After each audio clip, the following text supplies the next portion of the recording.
जय Hind cadets, welcome to भावी board channel. आज हम पढ़ेंगे 10 लीडरशिप ट्रेट्स जो कि पर्सनैलिटी डेवलपमेंट एंड लीडरशिप का बहुत ही इंपॉर्टेंट क्वेश्चन है। आप बी सर्ट और सी सर्ट में ये क्वेश्चन एक्सपेक्ट कर सकते हैं, बहुत जनरली पूछा जाता है ना, कंपलसरी क्वेश्चन मान सकते हैं आप इसको। तो उसमें 10 लीडरशिप ट्रेट आपको लिखने के लिए आते हैं, 10 नंबर का क्वेश्चन होता है।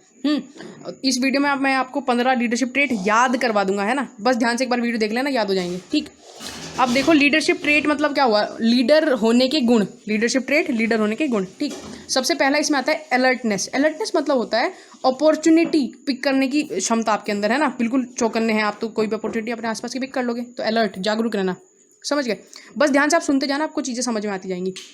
अगला होता है बियरिंग। बियरिंग वैसे तो मैप की क्लास में समझाता हूँ मैं, एंगल होता है एक, लेकिन यहाँ पे बियरिंग का मतलब होता है कि एक पर्सन के पूरा पोस्चर, है ना, खड़े होने के एंगल्स, उसके कैसे खड़ा होता है, वो कैसे बात कर रहा है ना, expression, verbal, non verbal communication, ये सब कुछ, बिहेव करने का उसका तरीका, चलने का उसका तरीका, ये सब बियरिंग के अंदर पे काउंट हो जाता है। क्लियर।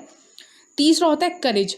करेज होता है साहस, जिसको हम बोलेंगे मेंटल स्टेट ऑफ स्ट्रेंथ। क्या होगा courage? Mental state of strength. आपके दिमाग की शक्ति कितनी ज़्यादा है, वो उसको करेज बोल देते हैं आपको। ठीक है। अगला होता है आपका डिसाइसिवनेस।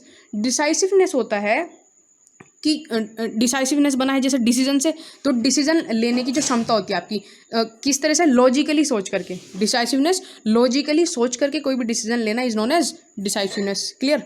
अगला होता है आपका डिपेंडेबिलिटी। डिपेंडेबिलिटी होता है आपका कि कोई भी टास्क आपको दिया गया है ना, कोई भी टास्क आपको दिया तो आप उसको किस वर्क प्लान के थ्रू करते हो। डिपेंडेबिलिटी मतलब किसी भी इंस्ट्रक्शन को बहुत ध्यान से सुनना और उस पर प्लान बना के उस पर अमल करना, this known as dependability. Clear. अगला होता है आपका एंड्योरेंस। एंड्योरेंस होता है दो टाइप का, देख लो, समझ लो इसको। एंड्योरेंस जैसे आपकी माइंड का होगा तो एंड्योरेंस, एक आपकी बॉडी का होगा। कितना ज़्यादा जब उसका स्ट्रेंथ एक लेवल क्रॉस हो गया उसके बाद आप कितना ज़्यादा उससे काम करवा सकते हैं, दैट इज एंड्योरेंस। एनहेंस कर सकते हो कितना उसको, तो ये स्ट्रेंथ होगी। ठीक है, ठीक है। अगला होता है आपका एंथुजियाज्म। एंथुजियाज्म जैसे नाम से ही क्लियर है, एंथुजियाज्म मतलब जेन्युइन इंटरेस्ट और जील किसी भी काम को परफॉर्म करने के लिए। जेन्युइनली आप इंटरेस्टेड होनी हो एनसीसी करने के लिए, that I am very interested, ऐसे। तो एंथुजियास्टिक होता है वो नेचर, समझ गए। क्लियर। मेरे ख्याल से ये टर्म भी थोड़ा थोड़ा डिफरेंस आपको नहीं पता होना चाहिए, नहीं तो सब खिचड़ी पक जाती है। ठीक। अगला होता है इनिशिएटिव। इनिशिएटिव देखो नाम से क्लियर है, विलिंगनेस टू एक्ट या विलिंगनेस टू डू वर्क, है ना। किसी भी काम के लिए इनिशिएट करना कि सबसे पहले सर, हाँ जी मैं करूँगा पहले, ये वाला इनिशिएटिव। ठीक। अगला होता है इंटीग्रिटी। इंटीग्रिटी सबको साथ लेके चलने वाली भावना। एक लीडर के अंदर क्या होना चाहिए? सबको साथ लेके चलने वाली भावना, दैट इज इंटीग्रिटी। अगला होता है जजमेंट। इतने सारे बड़े कंफ्यूजन हो ना, मैं याद करवा दूंगा, मेरी जिम्मेदारी। ठीक। जजमेंट का मतलब होता है कि फैक्ट और फिगर को ध्यान में रखते हुए किसी भी फैसले को सुनाना। जैसे चाहते नहीं जज डिसीजन देंगे तो क्या करते हैं, वो पूरे गवाह दलील सबूतों को मद्देनजर रखते हुए ये फैसला सुनाया जाता है कि, है ना। तो जजमेंट मतलब फैक्ट्स और फिगर्स को ध्यान में रखते हुए फैसला सुनाना। क्लियर। अगला होगा जस्टिस। अब देखो इसमें थोड़ा सा डिफरेंस हो जाएगा। जस्टिस मतलब होता है इम्पार्शियल हुए बिना कि ये मेरा दोस्त है ना, इसको कुछ नहीं कहूँगा मैं, वो दोस्त नहीं था उसको रगड़ा दो जबरदस्त वाला, ऐसा नहीं होता। जस्टिस मतलब इम्पार्शियल हुए बिना किसी काम को करना, justice, that is justice. Clear. अगला knowledge, that is obviously clear, जिस भी काम को आप कर रहे हैं उसके प्रति आपको थोड़ी जानकारी हो एक्स्ट्रा, है ना, दैट इज नॉलेज। ये हमेशा लर्निंग प्रोसेस में रहना चाहिए, आपको सीखते रहो हमेशा। ठीक, बहुत बढ़िया। उससे अगला होता है लॉयल्टी। लॉयल्टी सुना होगा, ईमानदारी, फेयरनेस किसी भी काम के प्रति, that is loyalty. Clear. Next one होता है आपका सेंस ऑफ ह्यूमर।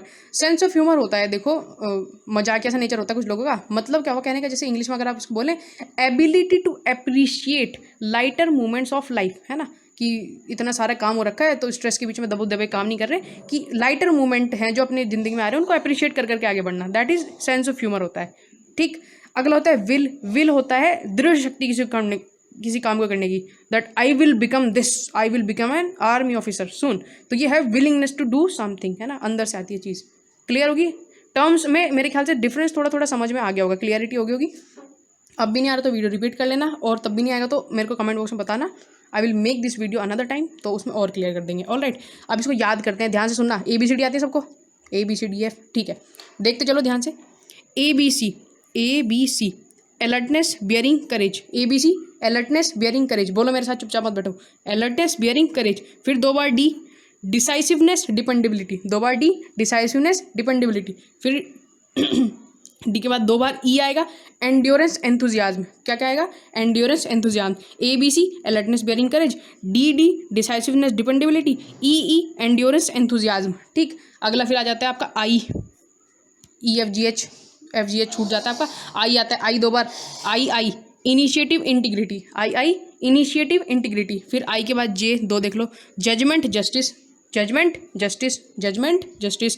फिर K L knowledge loyalty, K L knowledge loyalty, K L knowledge loyalty. फिर 2 याद रह जाएंगे, सेंस ऑफ ह्यूमर और will, sense of humour and will. इसमें से कोई 10 आपको पक्का रटे होने चाहिए किसी भी हालत में, ठीक है। मेरे ख्याल से जब लिखना स्टार्ट करोगे लिख ही दोगे, बोलो ने 4 बार बोले ना रट जाएंगे, ठीक है। Alertness bearing courage, A B C alertness bearing courage, decisiveness dependability, endurance enthusiasm, initiative integrity, judgement justice, knowledge loyalty, sense of humour and will. आप खुद से रिपीट करिएगा इसको 4 बार, नहीं तो वीडियो बहुत लंबा हो जाएगा। ऑल राइट, मेरे ख्याल से याद हो गया होगा और पेपर में आएगा तो खटाक से लिख देना एकदम, है ना। ठीक है, मिलेंगे नेक्स्ट वीडियो में, तब तक के लिए जय हिंद।